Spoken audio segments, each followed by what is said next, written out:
Inilah 7 skandal persepakbolaan Indonesia yang sangat menyita perhatian publik sepak bola.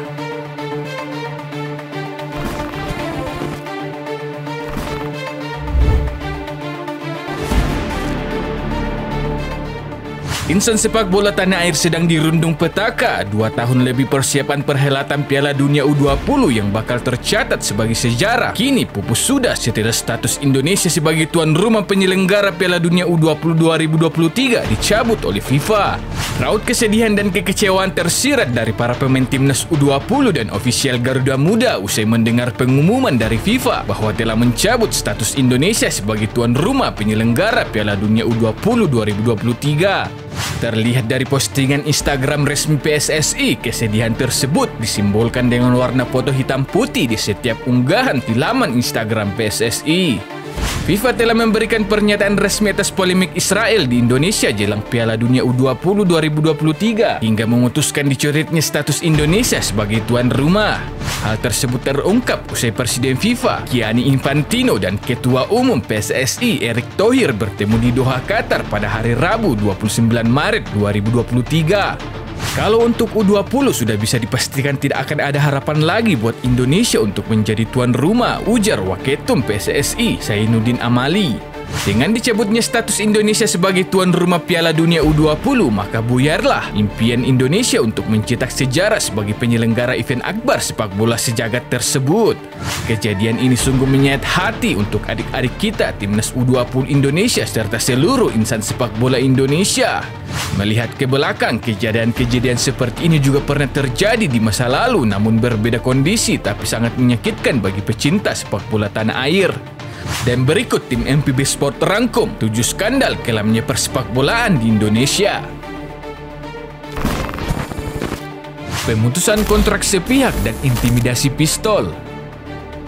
Mantan punggawa PSS Sleman asal Belanda, Christian Adelmoen, pernah mengungkapkan perlakuan tidak adil yang pernah ia alami selama membela klub Liga Indonesia Persela Lamongan. Melalui media Belanda, Adelmoen membeberkan soal pengalamannya yang pernah diputus kontrak secara sepihak.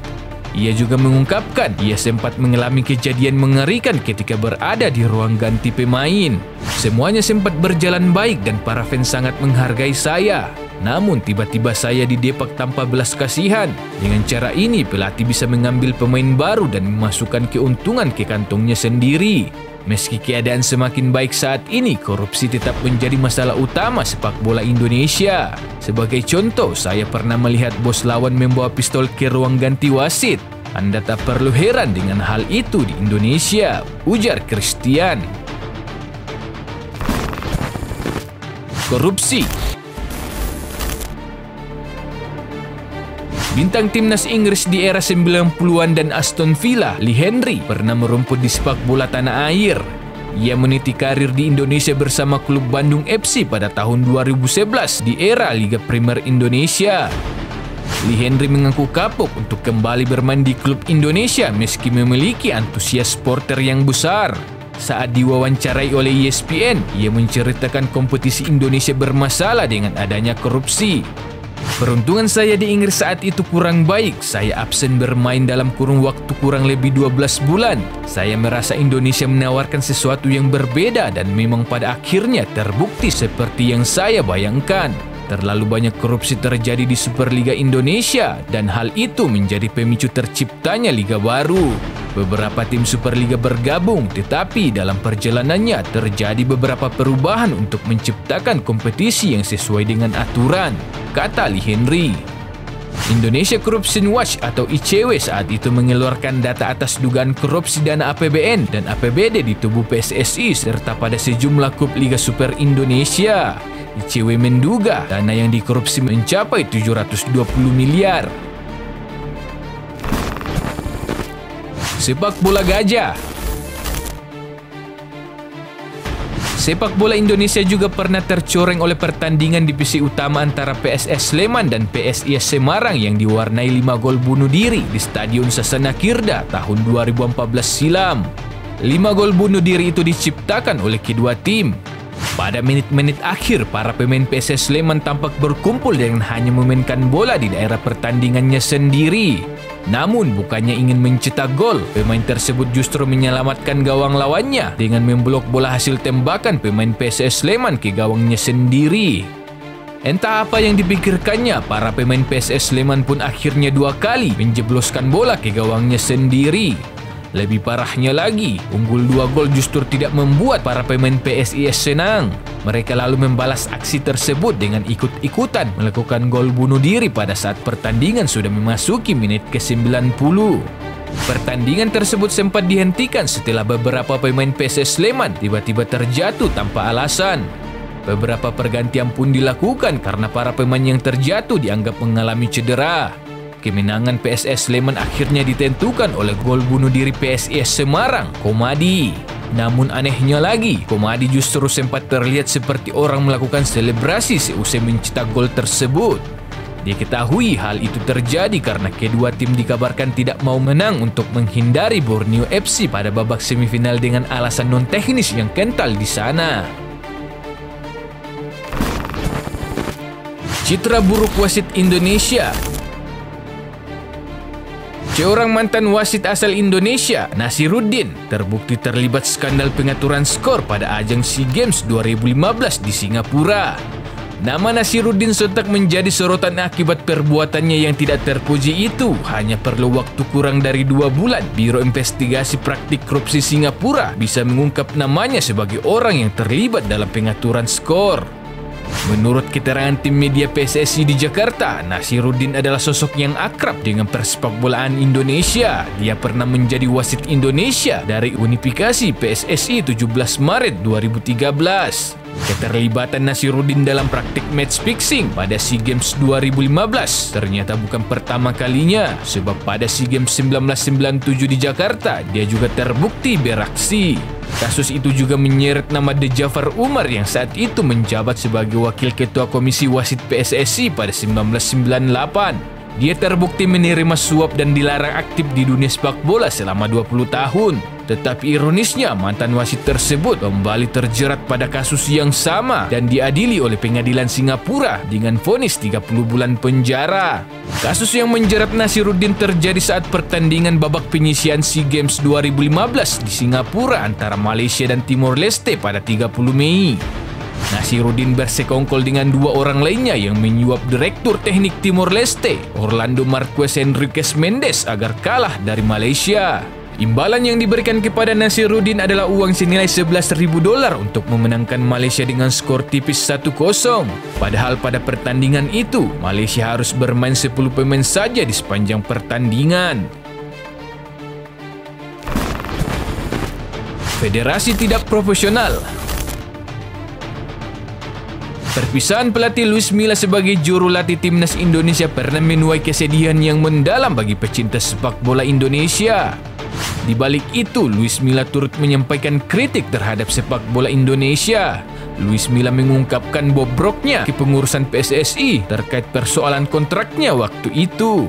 Ia menyebut pimpinan di federasi tidak profesional dan memiliki manajemen yang buruk. Sebuah proyek lebih dari 1,5 tahun telah berakhir di mana ada manajemen yang buruk, pemberhentian kontrak secara sepihak, dan profesionalisme yang buruk dari para pemimpin selama 10 bulan terakhir. Saya rasa saya sendiri sudah menunaikan pekerjaan saya dengan sangat baik di timnas Indonesia, tulis Luis Milla melalui akun Instagram pribadinya. Fasilitas yang buruk. Satu lagi kritik terhadap sepak bola Indonesia, yakni soal fasilitas. Mantan punggawa Madura United, Boubacar Sanogo, pernah mengungkapkan kebobrokan tersebut. Penyerang yang pernah memperkuat Werder Bremen dan Saint Etienne itu menceritakan hal yang menyedihkan dari sepak bola Indonesia kepada media Jerman di online. Saya tidak suka di sana, strukturnya sangat memperhatinkan, kami bahkan tidak memiliki ruang ganti dan shower di tempat latihan, jadi kami harus pindah ke rumah, kata Boubacar Sanogo.